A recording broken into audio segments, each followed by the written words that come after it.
Allah buyurur iki dəstə. İkisiniz də uğur qazanmayacaqsınız. Bir, iman gətirirsiniz.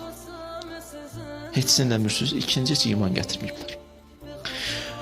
Sanki belə deyim də, iman gətirib heç nə etməyən, əməli olmayan, iman gətirməyəndən fərqi nədir? İkinci, yəni iman gətirib heç nə eləmir. Sanki nə ölü də demək olur ona, nə diri də demək olur ona. Nə tam deyə bilirsən ölüb bu, nə tam deyə bilirsən diridir bu. Bir insan komaya düşüb. Başa düşürsən, belə bir fəaliyyəti yoxdur. Bu belə də yaşayır, ölü deyə bilmirik hələ. O insan ki imanı var, əməli yoxdur, ruh elə bir komadadır. Elə bir yatıb özü üçün. Bədən ora gedir, bu yana gedir. Ortada bir şey yoxdur. O ruh elə vəziyyətdədir.